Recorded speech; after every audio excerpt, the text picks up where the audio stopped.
Welcome to episode number 375 of the Marine Layer podcast. We welcome on former Mariners infielder and current Mariners broadcaster Ryon Healy to talk about the 2026 Mariners, getting the gig broadcasting Mariners games, and some of his past memories in Seattle.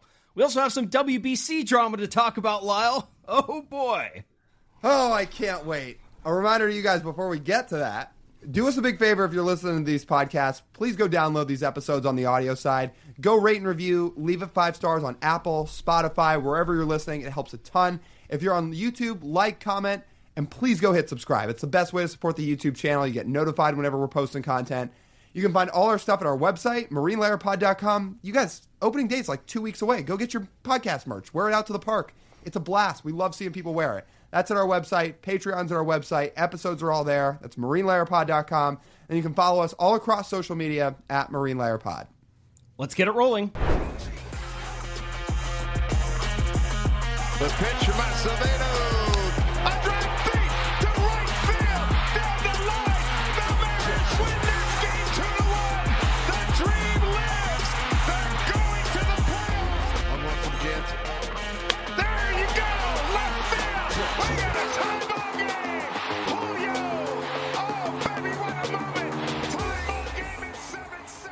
And we welcome you to this episode of the Marine Layer podcast, part of the Just Baseball Podcast Network, recording here on Tuesday evening, March 10th, and the season is over.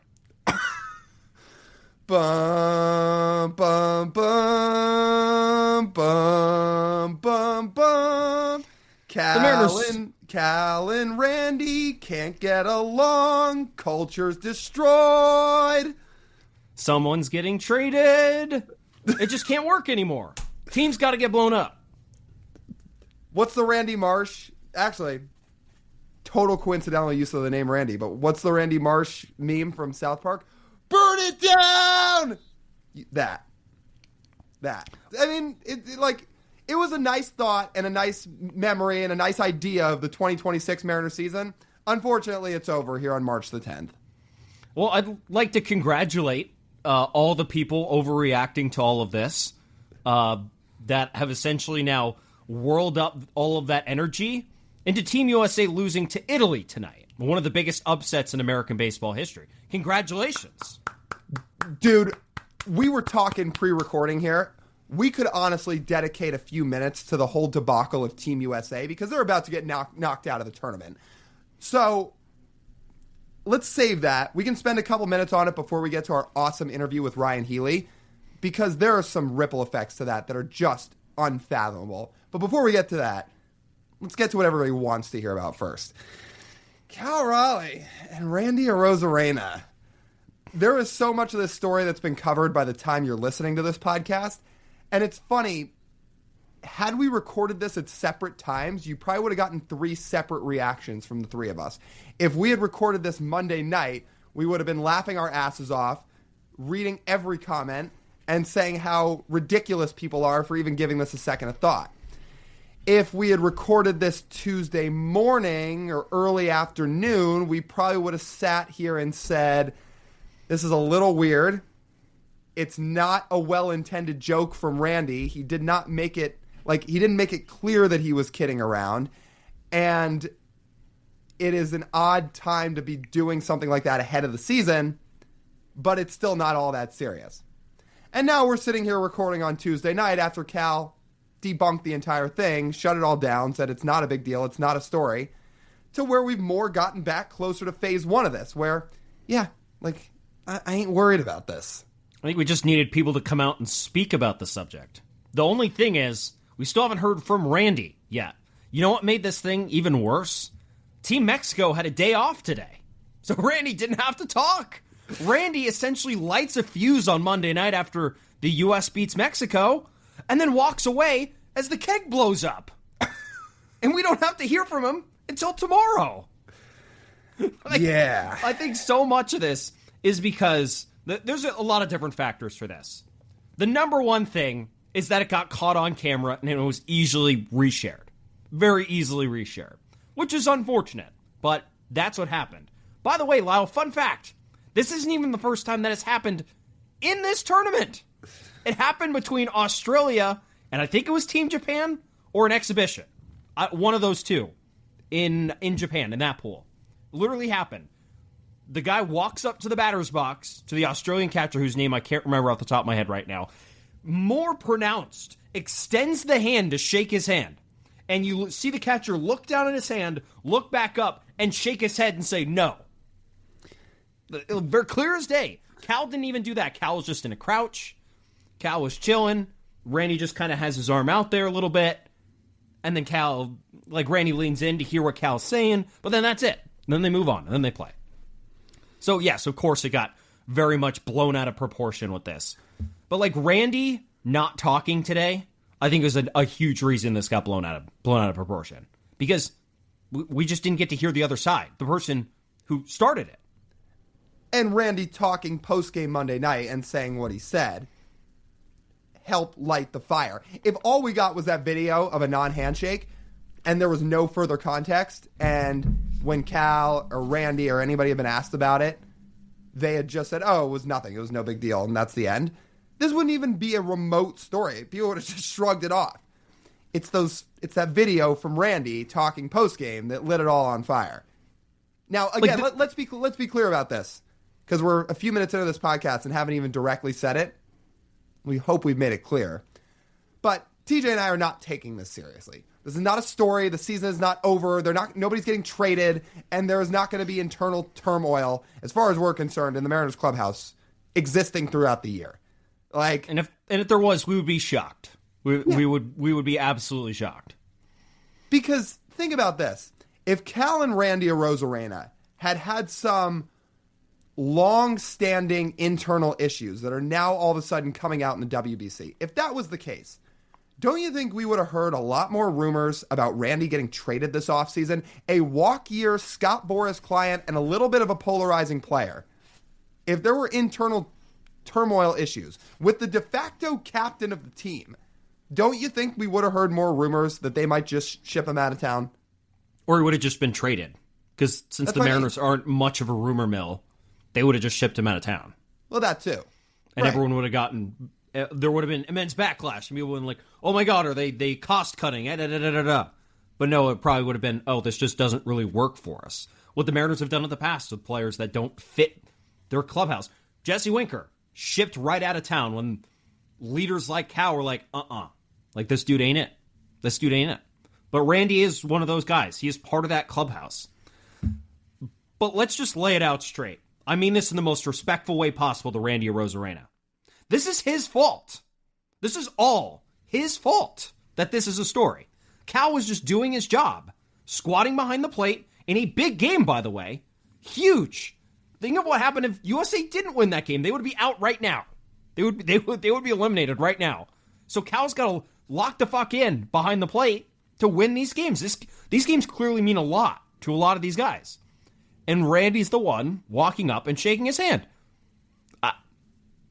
I don't know if I've seen a handshake between a catcher and a batter during any sort of meaningful game. I don't think I've ever seen it. Do you know what they usually do? You tap them on the shoulder, just like, hey, good to see you. It doesn't even need to be a hard tap, just a little finger brush. That's it. Tip your cap. Julio does that all the time to guys he's buddies with behind the plate. Salvi, for example, I think.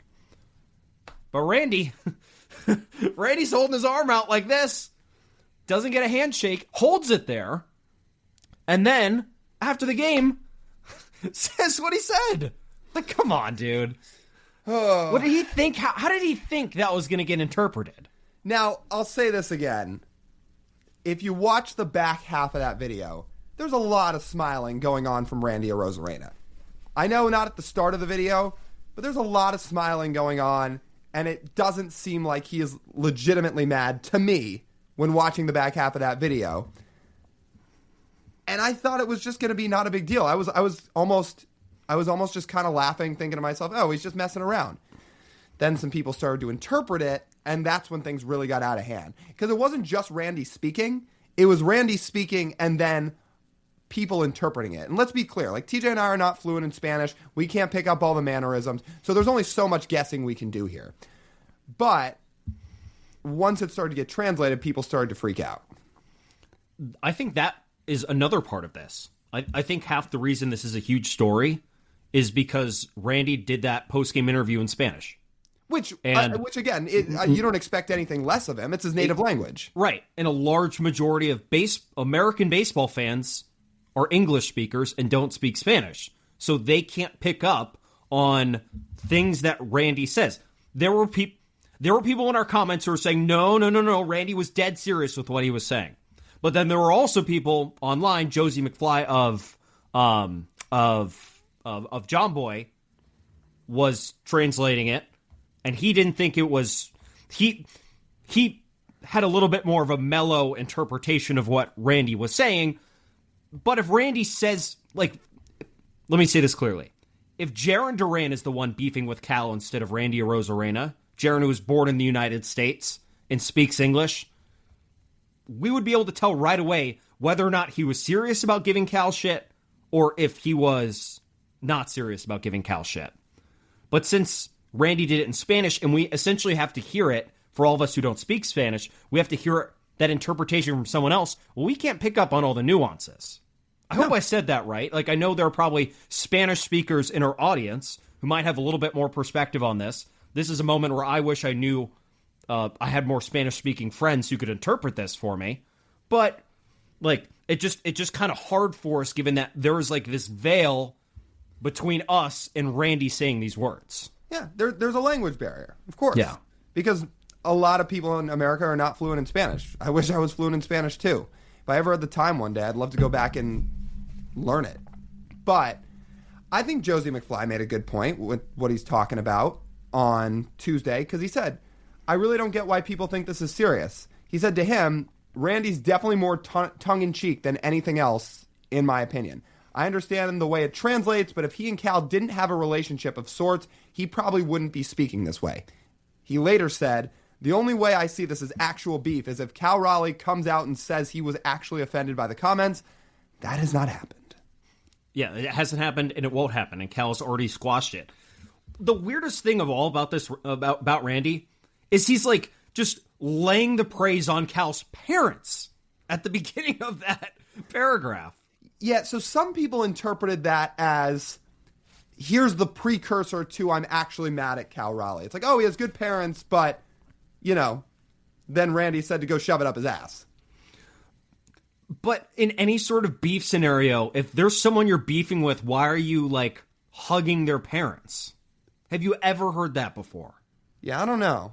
Again, especially, like, there's just Cal and Randy don't have a lot in common. They haven't even been in the same organization together for 2 years, less than 2 years.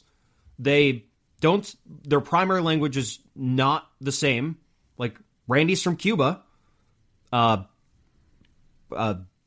is from North Carolina. Like, very different. Mm-hmm. So which is why I would think that's like a little, If they actually had beef and Randy was like, oh, I know the family, but I'm beefing with Cal right now. Like, no. In a hypothetical world, you don't know guys that would happen with? Logan Gilbert. Logan Gilbert had beef with Cal. I was like, oh, I love Cal's parents, but that dude's on my shit list right now because he didn't like my sinker. Yeah, exactly. Again, I think this should be about the last time we talk about this. We've done a little bit of social media content about it the last couple days. We're sitting here talking about it now on this podcast. But I hope for everybody who has just ripped off insane comments, and honestly, I don't even know why I'm bringing this up, because we have awesome listeners. And our listeners are not the ones that are putting all these ridiculous comments out into the world. It's a lot of the people online that clearly cannot think straight. And I know our listeners are not those people. So I will just say, speaking about the people that have ripped off these insane takes, I hope this is the last time we're talking about it, and it should be the last time we're talking about it. Because unless it comes up again during the year, which I'm almost positive it won't, then this is water under the bridge, and it's over. Again, like we've said from the start, this is a non-story. Someone literally said Cal Raleigh is no longer the Mariners catcher. He has to earn that title back. Cal Raleigh. There was another person saying to cut Cal Raleigh if the Mariners want a good culture. It's like, well, that'll certainly do the trick. Like, what are we... Like, it amazes me we all live in the same world. Because everybody is watching those same videos. The video of the handshake and the video of Randy talking. And there will be different opinions. But how in the world do people have the opinion that watch the same video as everybody else that say, Cal Raleigh has lost his Mariner stripes and has to earn them back? He's no longer a Mariner, this commenter said. Which is, again, one of the most confusing things I've seen from this, because Cal didn't do anything. Like, think about, what did Cal Raleigh do in this scenario? I don't know. There's people mad he didn't shake his hand. He squatted behind the plate, he caught, and then the day later said, there's nothing going on. He didn't say anything post-game. Like, he didn't do anything. This, and that's the other that's the other piece of this whole puzzle, right? To beef with Cal Raleigh seems really odd.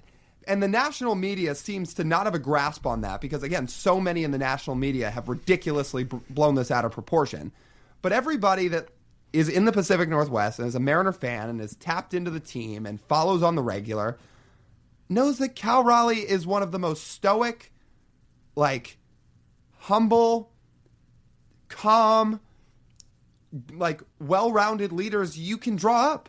He doesn't get too high for the moment. He doesn't get too low for the moment. He's not an overly emotional guy. He's a pretty stoic leader. For Randy to get mad at him of all people, if he was mad, like, seems odd, man. Very, very odd. He's drama-free. Cal is drama-free, yeah. Cal has had one instance of drama in his entire MLB career, and he came out the next day and apologized for it. And by the way, said drama, 2,000% warranted. 2,000% warranted. Like, agreed. But then he came out and he essentially squashed his own drama the next day. Because somebody clearly forced him to apologize, whether it was the Mariners or it was somebody in his own circle. They made him apologize. For those who don't know what we're referencing, most of you probably do, it was at the end of 2023 when he called out ownership. That's the only little debacle he's had in his whole career. And by the way, everybody was on his side about that. And you know what's the great thing about Cal? He gets them to listen to him. Mm-hmm. Because that's what leaders do. Follow me. Follow me into it, and everyone has. And Randy clearly does, and so does everyone in the Mariners organization. So you're right. Of all people that this is stirred up for, to be with Cal, it's like, really? It's like, no. Like the same Cal Raleigh we get to talk to that, keep mentoring Luke Stevenson, that all the pitchers love, all this stuff that all the media members praise, all of his teammates praise, all of his peers throughout Major League Baseball praise is this just grit and grinder. And that would be what Randy does. It's like that. It just doesn't make any sense. I'd put a wager on Randy Arozarena to get into a scuffle with Brendan Donovan and Rob Refsnyder before Cal Raleigh. And that's not to say those guys are confrontational. They're not. They're just insanely hard workers. But I put money on that before getting into something with Cal Raleigh. It's like, I think that's something the national media has totally missed in this story. It's like, this guy he's so drama-free. Like he is the one who wants no drama in any way whatsoever. He'll go out of his way to avoid it for the most part. It doesn't make any sense. And by the way, Randy Arozarena has had some level of this happen before in his career, because if you remember the Yandy Diaz thing back in Tampa, those two actually got into it because there was an altercation in the parking lot between those two back in Tampa, and eventually it was clearly determined that they couldn't play together anymore. And I'm guessing that was part of the factor of why Randy was traded, and why Yandy didn't come with him. Right, because we rumored Yandy to Seattle forever. A lot of people did. But this, to beef with Cal, odd. Very odd. As Ryan Divish put it, this whole bit doesn't even scratch the surface of stupidity of some of the other Mariners things in the past. Oh, and he mentioned how Jesus Montero threatened to swing a bat in the head of a scout because he sent an ice cream cone to the dugout as a way to signal that Jesus Montero was fat and out of shape. Exactly. So, Mariners franchise has come a long way. Now, again, rest in peace, Jesus Montero. I'm sure he was a great guy.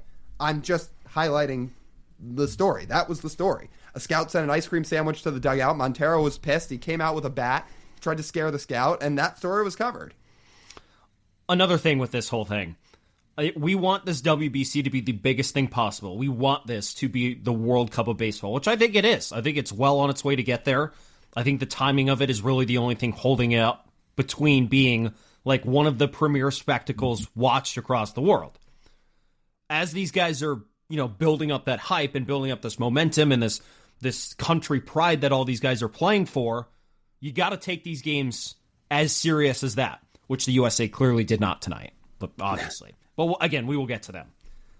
Who is the U.S.'s number one rival in every sport except hockey internationally? That'd be Mexico.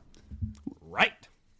And I feel like we want that sort of energy pitted towards this. Like, Mexico is good at baseball. They have good baseball players. Look at that team. It's good.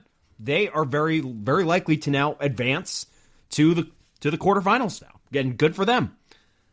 It's more fun when you have international sports rivalries. And to have these international sports rivalries, you have to have all the players taking it really seriously.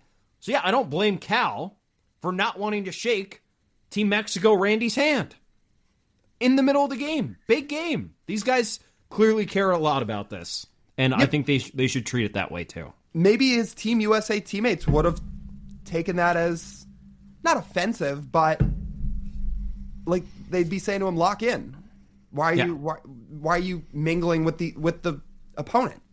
Mm-hmm. I don't know 100%. That for sure, but it's funny. You've seen Aaron Judge about as animated as you've ever seen him on a baseball field. I mean, Aaron Judge is as milquetoast, white bread as you can draw up for as unbelievable a player as he is. He never says anything. You saw that speech he gave before the start of the tournament. It was awful. But he's been on the field during this WBC, and he hit that home run the other night. He's screaming. He's fired up. He's yelling at the dugout. This means something to Judge. This clearly means something to a lot of guys. And they're clearly taking these games pretty serious. So maybe that was the message. Like, don't, lock in. And there's one more that really makes sense. It's the pine tar thing. Like, Randy and these guys clearly grip the fuck out of their handles of their bats, and there's sticky stuff on there. And if Cal reaches out with his right hand, shakes Randy Arozarena's batting glove, takes a ball and throws it back to his pitcher, and then the umpire's like, hey, come here, and there's sticky stuff on his hand from the ball sent by Randy, who gets in trouble for that? Now imagine that storyline, because you remember who was pitching against Mexico, right? Paul Skeens. Imagine that storyline. You thought this Randy Cal thing got a lot of publicity? Imagine the storyline of Cal Raleigh shakes hand of Mariners teammate, gets pine tar on baseball, gets Paul Skeens ejected out of the game, U.S. eliminated from WBC. Now imagine that storyline. That would be a little bit messy, to say the least. Yeah. Again, guys, the ultimate conclusion of this is not serious. If you're a person that is still mad about this and wondering if this is going to destroy the Mariners clubhouse culture and if Cal and Randy are going to have problems all year, no. Like, I obviously have not, texted Cal or Randy or either of us for that matter saying, hey, you want to give us the lowdown on this? Obviously not. But I'm saying with pretty good confidence, this is not going to linger around all year.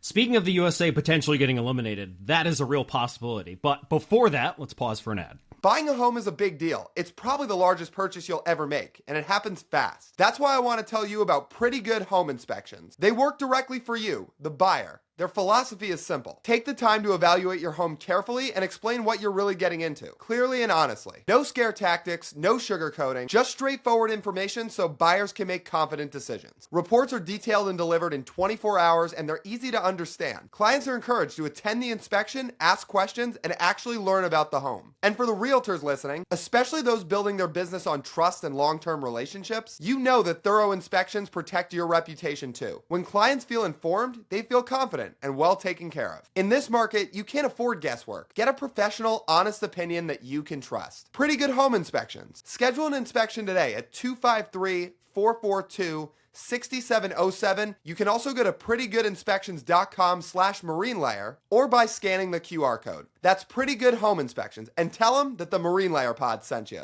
The U.S., Lyle, has how would we like to put it? Painted themselves into quite a corner now. They have all this drama going on. And this Cal Randy thing, seems to now be only a very small part of this Team USA story. I'll paint it like this.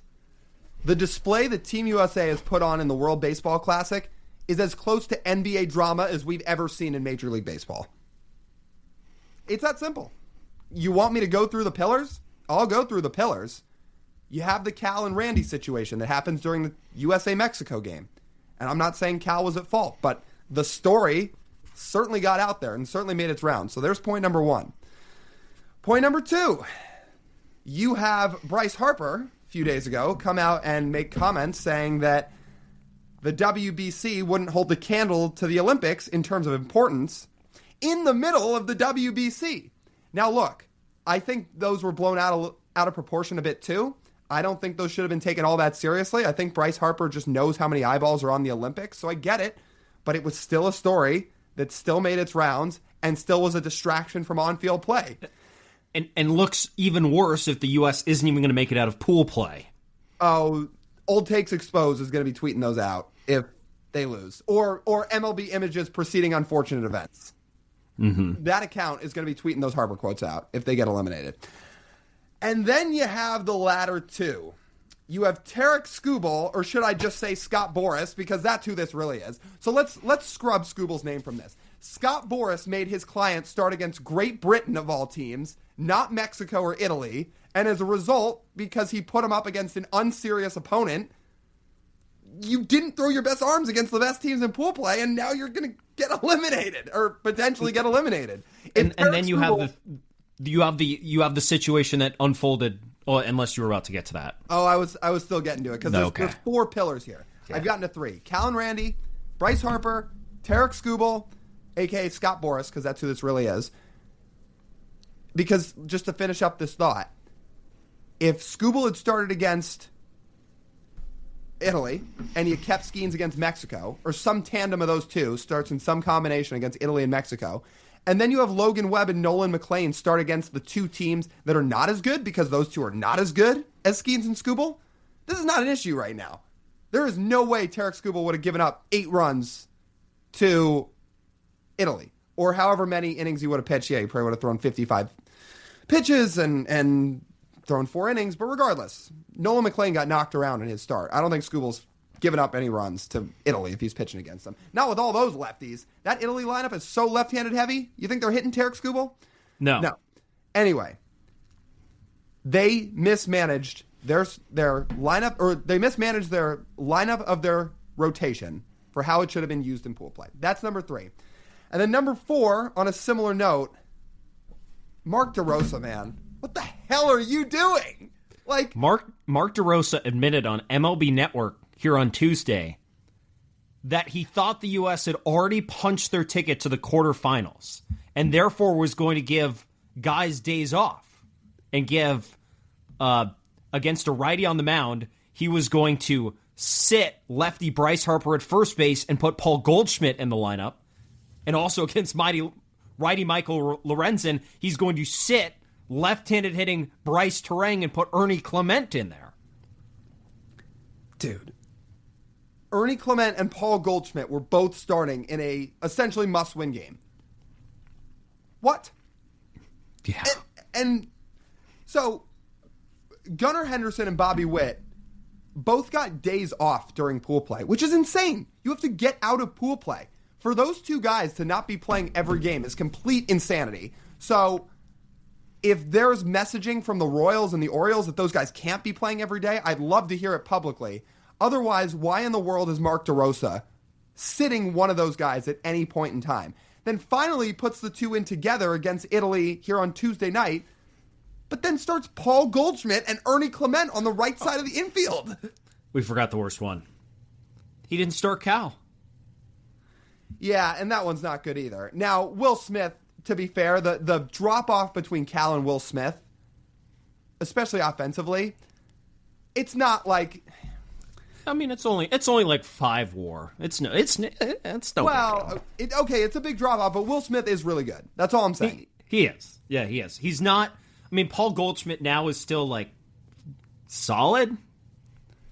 Also, then on that same note, is Mark DeRosa the one picking this roster? I think he is, because you heard Gabe Spire talk about with us that he got the call from DeRosa, and it's clearly him and some coaching staff and some other people that are picking this roster. And if that's the case, what the hell is going on? Look, I hear Ernie Clement is supposed to be one of the nicest dudes in the game of baseball. Our friends over at Gate 14, Johnny and Avery, rave about him. And he had an unbelievable postseason. But he was objectively a below-average hitter last year by WRC+. Below average. And he's never had a season where he's an above-average hitter in Major League Baseball. Not yet, at least. And you leave him not just on the roster, but playing over Trey Turner and some other guys, over Nico Horner. Nico Horner. And then you have Paul Goldschmidt, who is just on his last leg in terms of his baseball career, on the roster over Kurtz. Are you serious? What is going on?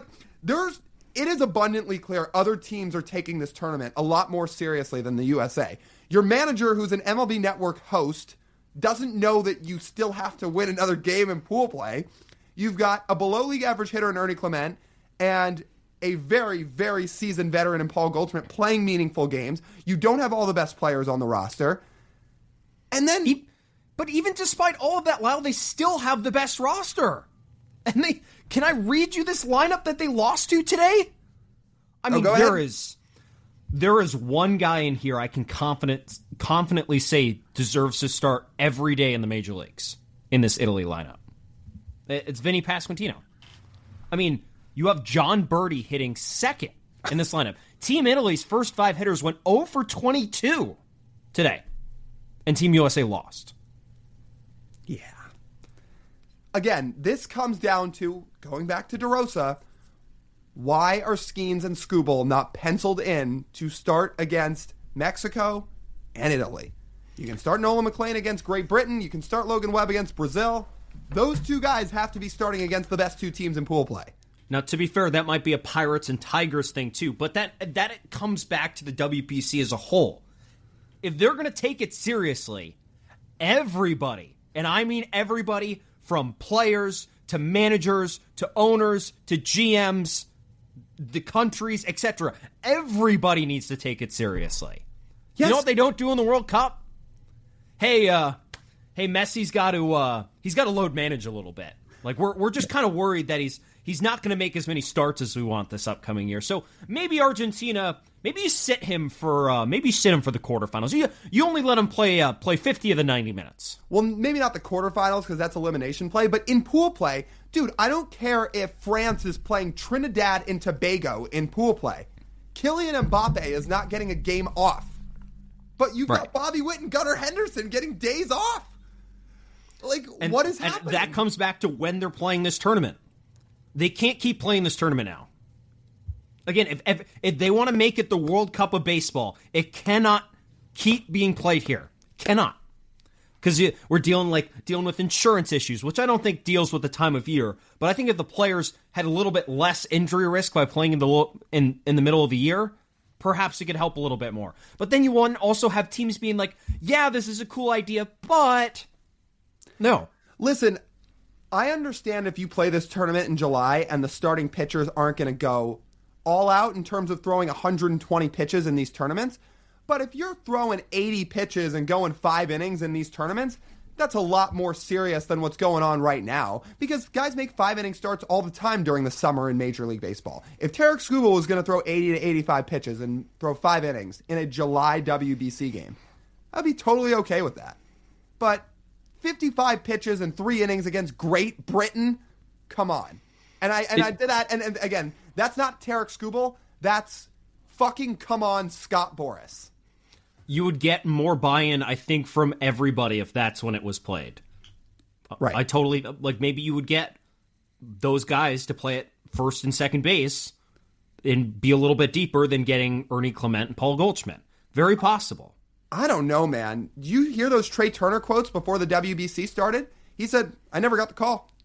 I think Trey Turner would have played. This man had a 5.5 win season, hit 300 last year, still stealing bases. Trey Turner was the star of the last WBC for the U.S. Didn't get the call? No, they went with Ernie Clement, who, again, really nice dude. I would love the chance to talk to Ernie Clement at some point because I hear he's supposed to be just awesome. But if we are just talking about laid out facts of the value of players and who they've been on the field, it's Trey Turner, man. Like, what are we doing? We've learned a lot of things in this WBC, Lyle, haven't we? A lot. Again, this is as close to NBA drama as I've seen. And I would love to know how these rosters are being picked out at this point. How they're being picked out and how these lineups are being deployed. Because it makes no sense for Bobby Witt to be sitting games. I think the only way now the U.S. can advance is if they allow... What is it? So it's like it would be a three-way tiebreaker and they have to have the fewest runs allowed? No, I thought if Mexico beats Italy, the U.S. is still in. No? So Mexico needs to beat Italy, and then there's a three-way tie, and then the tiebreaker comes down to runs allowed. Okay. Let's look. Let's look at the pool play standings, because I just want to make sure I get this right with the U.S. Yeah, so they're... Well, actually, no. If Italy wins, the U.S. is good, because then Italy would be 4-0, the U.S. would be 3-1, Mexico would be 2-2. If Italy wins, that's how the U.S. gets in. Right.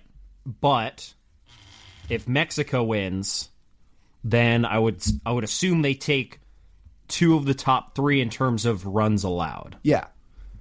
So I think they need... If Mexico beats Italy 1-0, the U.S. is done. Hear me out. Mexico's up. Bottom of the ninth inning. They trail by 1. There's a runner on base. All Italy has to do is lock it down, close it out, and U.S. is going to the quarterfinals. And Randy Arozarena hits a walk-off home run. And then he comes to a celebration at home plate, extends his hand, and everyone goes, whoop. I mean, I did joke today that him and Cal should start doing that as their new home run celebration, just to do full commitment to the bit and start messing with everybody. That'd be hilarious. I think they will. I feel like they should. That'd be great. I feel like that would be really funny. Oh, man. This was a very animated podcast. I don't deny it, because we have been sick of this Cal and Randy story. It's driven us up a wall by this point, and some of the WBC stuff's driving us crazy, and it doesn't make any sense. So, yes, we had a lot to get off our chest on this episode. I would say our interview with Ryon Healy is much more tame and much more of the informative vernacular. And you're going to get to hear from him about not just his excitement to join the Mariners broadcast booth, but some of the knowledge he has as a player and some of the experience he now has coaching. I got to tell you, I think he is going to be awesome in that booth. Getting to sit here and talk to him, I think he's going to kill it. Yeah, he definitely knows his stuff, and I think a big key with a lot of broadcasters, especially color commentators, is how do you deliver the message to people? Are you clean and concise? Do you speak in something that everyone can relate to? And just in our interview with him, I feel like I got a very good impression of how he's going to be when talking about it, and it seems like he is tapping into the right resources to make himself as good as humanly possible.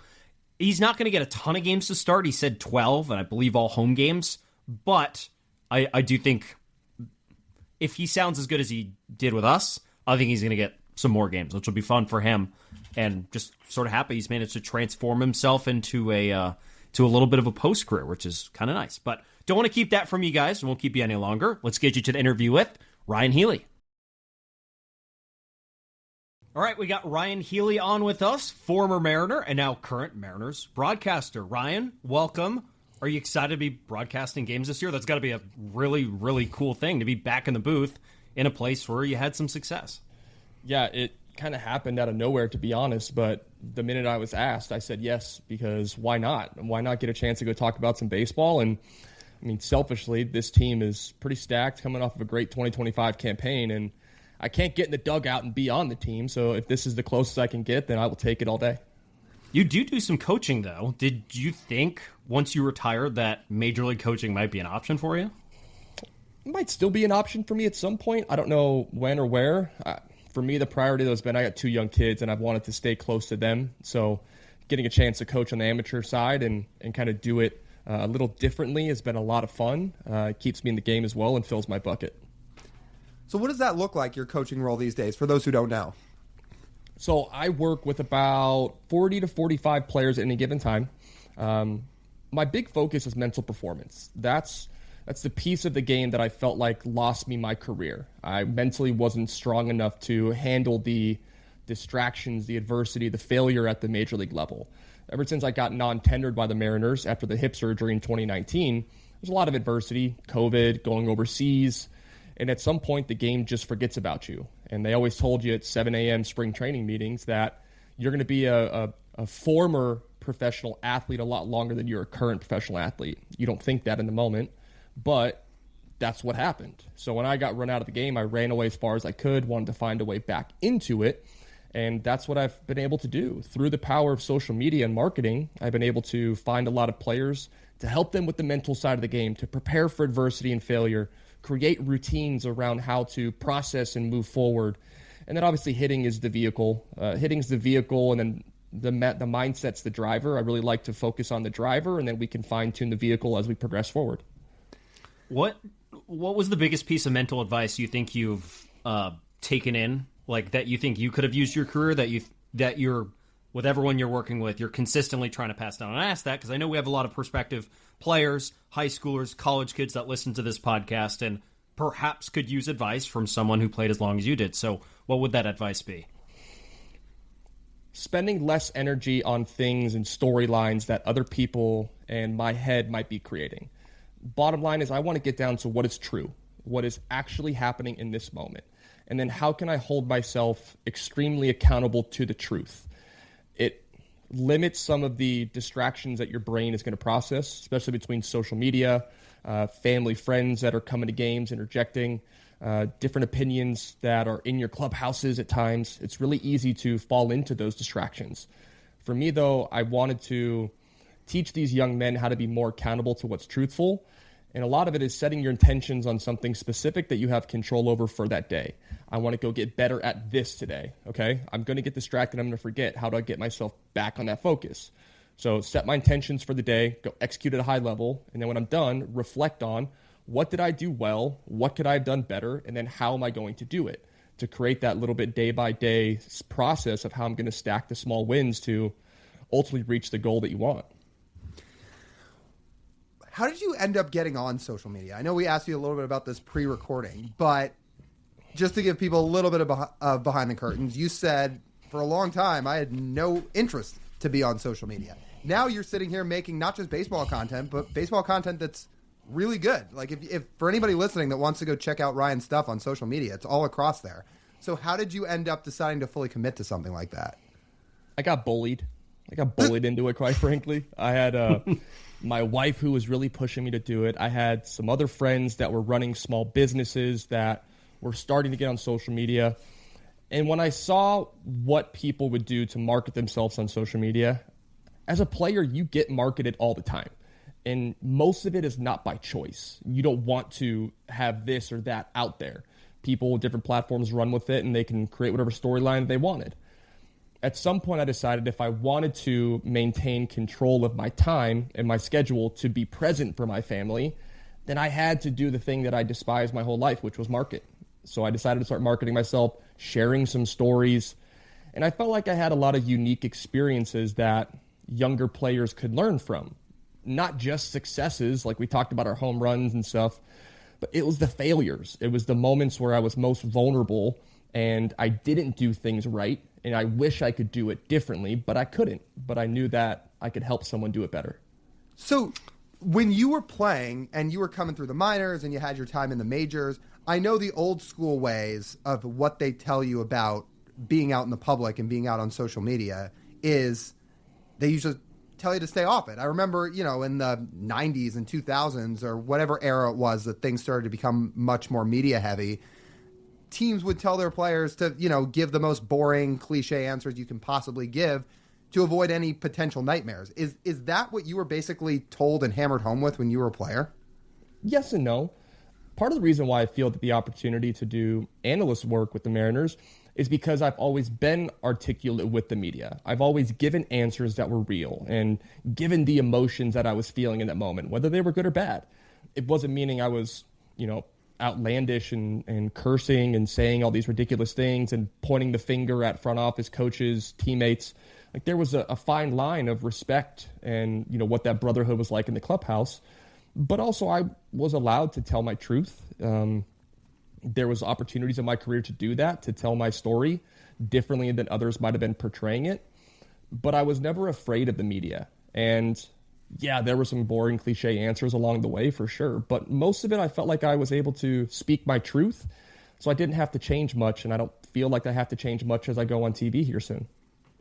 So because of that, you got to go head out to Mariners camp in Peoria, where we were right after you. I'm sure you got to observe a lot. Yeah. I don't know how closely you've been following the Mariners since you left the Mariners and now since you've gotten back into this role. But from what you observed, what did you see down there in Peoria?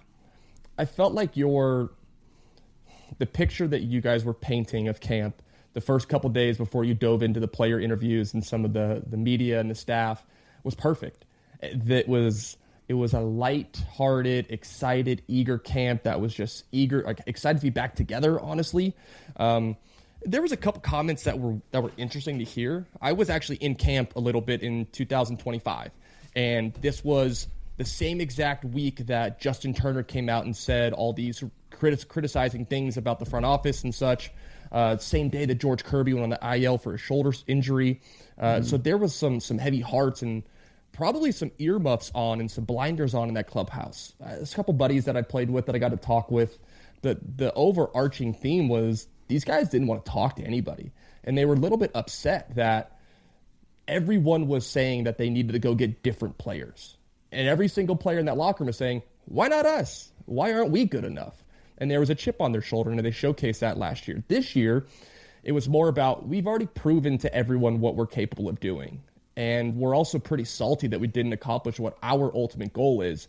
So this year, we're going to look what the ultimate goal is dead in the face, and we're willing to accept that challenge. But I do feel like the energy was lighter there than last year. The media was everywhere. The fans were everywhere. Like, this is a place that you want to be right now if you're a baseball fan, especially a Mariners fan. Can we compare that to your time at Mariners Big League Camp in 2018 and 2019? Like, what? Because I have a more overarching question to that here in a second. But how do those two camps compare? Different cores, different managers. It feels like kind of a different franchise, even though it's technically the same regime. Mm-hmm. 2018 was star-studded. And the expectations were very high. And we didn't live up to the expectations. We won 89 games that year. And then obviously that was the year that everything got dismantled. I felt like in 2018, though, the goal was pretty clear of World Series. Like that was the conversations in the clubhouse. And it was more about we have a lineup and a roster full of absolute superstars. We don't have to be extraordinary as individuals. We need to be extraordinary as a team. It didn't happen. A lot of underlying things, and the long season unfolds some storylines and opinions and things that actually happened. 2019 was a complete rebuild year, and that was very clear. They made some acquisitions that actually stuck. Like J.P. Crawford was part of that acquisition process of Gene Segura going over to the Phillies, so that was interesting. He's stuck there, has been a leader of that team. But it was a lot quieter in 2019. The only reason why it was probably loud is because Ichiro was there. And Ichiro was there, I believe, in 18 as well. And then 19 leading up to the Japan series. We all knew he was going to retire, but it wasn't confirmed. So there was a lot of buzz. And then going to Japan, that felt like a similar buzz to what I was feeling this spring. Yeah, what was that like when you guys went over to Japan? I don't want to sidetrack too much, but I remember that whole 2019 team when he came off the field in the middle of the game. Like, everybody had tears flowing down their eyes. What were you going through as you're watching that? Just kind of in shock, to be honest. Just obviously the setting, the location of being in the Tokyo Dome, the opportunity to go back there. And I remember D. Gordon was talking to me about how he's like, you think Michael Jordan's a big deal in the States? Like, wait till you see Ichiro Suzuki in Japan. And like, you walk around, he's on every bus stop, on every building, every billboard, everywhere you look, it's Ichiro. It's similar to what I would imagine Shohei is now. I've been to Japan since, but similar to that type of stardom. And the people lined up at the hotel we're staying at, like, you couldn't walk anywhere without someone chasing you down for autographs. The fans that would be in there for batting practice was unbelievable. And just the moment of him walking off the field, you kind of knew it was coming. I was trying to transition from third base to first base during that. So I'm like kind of in and out of the dugout trying to get my different glove and trying to stay out of the way, but also go hug Ichiro. And I'm watching Yusei Kikuchi literally cry like a weeping child. I'm like, what is happening right now? And then we all kind of sat in the clubhouse afterwards. We went to the press conference just to kind of get to see that live, and we're all kind of sharing a beer in the locker room, just like, what just happened? Like, how is that real life, and how do we get to witness that? It's crazy. It's wild. But what's probably even wilder is, I guess, to the media people that are out and see it every day, it feels like Ichiro never left, because he's out there every single day just taking balls in the outfield and playing catch and stretching. It's amazing. It's like he'll never quit the game. No, crazy. It's a lifestyle for him. I got to see him actually when I was over there in Mariners camp, so I got a chance to catch up with him a little bit, so that was nice. Very cool. How do you think the Mariners are different organizationally from when you were there in 2019 and they had a bunch of stars and the expectations were really high, where now in 2026, sort of the general premise of that feels the same, but they got there in a totally different way. So how do you feel like it's different? Player development. They restructured that entire organization from the ground up. And I felt like the major league side is probably where the fans saw it least. But from the front office and coaching side, they were really invested in the player development. The draft picks that they were choosing at that time, it was a little bit smaller schools, guys that no one really knew, and it was interesting. So the guys at the big league level, they have opinions. I'm not a scout. I don't know. But you see, one of them was Gilbert. Like, all of a sudden he shows up and you see what he ends up being a big league. You're like, maybe they know what they're doing.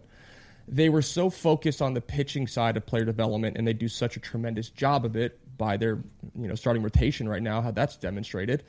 And they've obviously done a great job with their offensive production and the way that they're developing players now. That was not always a strength of theirs, but they have a top, I believe, 5 minor league organization for a reason. It's because they can develop and backload a little bit of the superstars they have in the big leagues now with the prospects coming up. From your perspective, if this Mariners team, with all that being said, is going to have the season that they have aspirations to go out and have, what's going to be the reason? I think it's the same answer. The prospects are going to need to plug holes throughout the course of the long season, especially in the rotation. I can't expect these 5 guys to be healthy all year long and throw 200 innings plus. It's not what the game of baseball is today. So who is going to step up to be that depth when needed?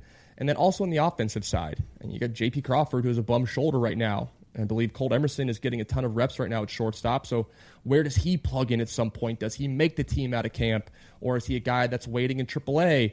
Their prospect internal depth is going to provide a ton of leverage for this team, whether they fulfill or fill voids during the season, or if they're able to be trading chips to bring in another big league, kind of like they did last season. Love it.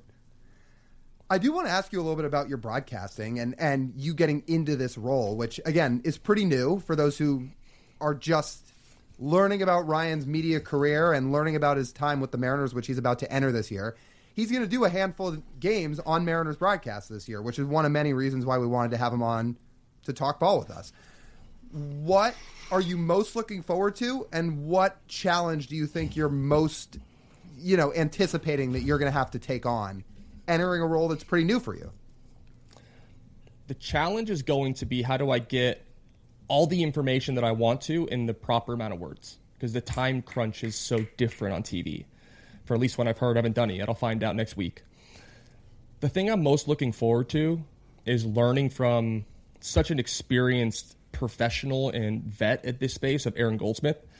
He is tremendous at what he does. And I'm going to lean on him a ton for feedback, and I've had to accept I'm not going to be great at this right away. I don't know if they're expecting me to or not, but I know I won't be. The question is how quickly can I get the right feedback, make adjustments, and improve the experience for the fans? Because this isn't about me. This isn't the Ryon Healy show. This is how can I make sure the fans watching the games are having a great experience, and I'm also offering insight into specific moments of the game that they maybe would not have noticed or don't understand to the extent that I do as someone that stood in the box. Have there been any other baseball color announcers you have since you've agreed to do the games, went back and studied and see how they've done it? I watch a lot of guys right now. Some guys get my attention more than others. I think John Smoltz is probably the best out there doing it. He's unbelievable. You talk about Adam Wainwright and AJ Przinsky. They've been in a 3-man booth, the WBC, for a couple of the USA games. fun to listen to that. Obviously, I listen to Goldie a lot. There's a lot of other names that come to mind, but I love the offensive perspective, and I feel like the players or the analysts that I've listened to so far give more of the pitching perspective. So I'm interested to see how I can intertwine the offensive perspective and the overall game planning that both sides go through in the preparation side of it, and then how they're actually executing it on the field. I'm curious for one thing about the 2018 season, Ryan, because 2018, if you think of it from the perspective of a Mariner fan, like Mariners fan that Lyle and I were back then, we were 20/21 years old at this point. We had never seen a postseason game at this. They'd had a drought throughout all of our waking, memorable years of our lives at this point. You guys got off to such an amazing, fast start that year. I think you were, 56-32 in July, and then ended up missing the playoffs. We were frustrated as Mariners fans. How was it as a player? Frustrating. We knew what we were capable of, not just because we proved it in the first half of the season, but because we knew the bodies that we had in that locker room. There was so much depth in the starting rotation, maybe not superstars, but depth, guys that could go out there and compete and give us a shot. I know Paxton missed a large chunk of that second half, which was a dagger for us. He was a big leader. I think we also kind of knew what was coming, quite frankly, with how that season ended. I was on the flip side in 2016. We played the Mariners in Seattle for a 4-game set, and I think the M's had to win 2 out of 4 or 3 out of 4 to go to the playoffs. You remember that? Oh, you guys knocked him out. That game 161 was nuts. You guys took the lead, the A's being.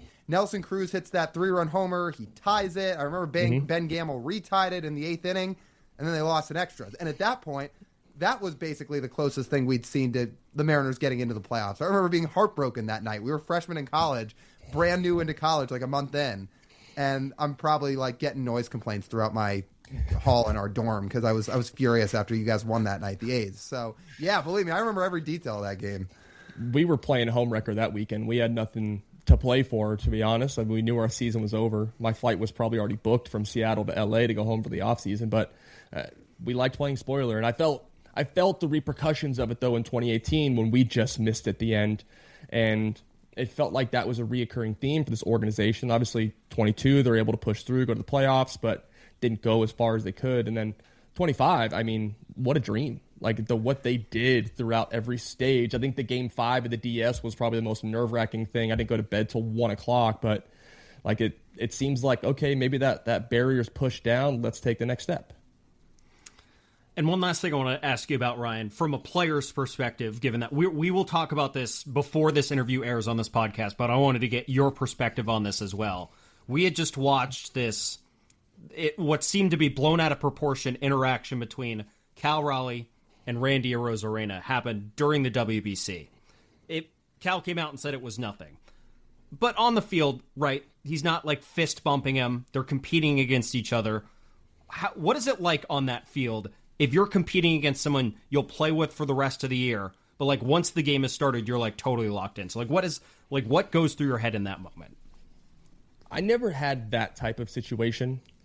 I do know that there are certain catchers in the league, and there were a lot of catchers at my time as well. You don't look at them, you don't talk to them, you don't tap them on the shin guard with the bat. Absolutely not. It's obviously a little funny. I think I saw Mark DeRosa's reaction was oof. That was tough. That was tough to watch. He probably felt the tension in that moment. But if I'm Cal, I'm so locked into the game, I don't care who you are walking up. I mean, and I hope that Randy and him are able to move past this on a personal level in the locker room, because nobody needs this. But this is also the first dose of adversity that the Mariners have faced this spring training. It's been roses and sunshine up to this point. So if this is the first dose of reality of, hey guys, this is the first thing to go wrong in a very long season where many things will go wrong, let's see how we respond to this, because there is more stuff coming. Let me ask you one final question about your broadcasting before we wrap this up. Well, actually, quick before I get to the final question. For those who don't know as well, what have you done in media besides your own content prior to now putting on the headset for the Mariners? So I've done some work with MLB Network Radio on Sirius XM. I had a chance as well, local radio station in Seattle, KJR, brought me on out of the blue, I reached out to a bunch of stations asking if they just wanted a former big leaguer to do some hits on the radio show. Did a couple, went well, and they actually had me cover the Mariners through the entire postseason doing analyst work. So I was on with them 4 or 5 days a week, which was so fun. And for me, the MLB Network stuff is amazing. Getting to watch the entirety of the major leagues, it's a lot of work following 30 teams and trying to remember all those names.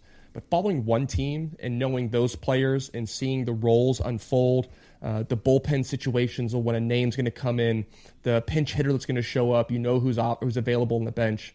There was a lot of nuance that came back of I feel like I'm emotionally tied to this team, and I felt the highs and lows that I haven't felt since I was a player. So that's most of what I've done along with the social media work, and it's been a lot of fun.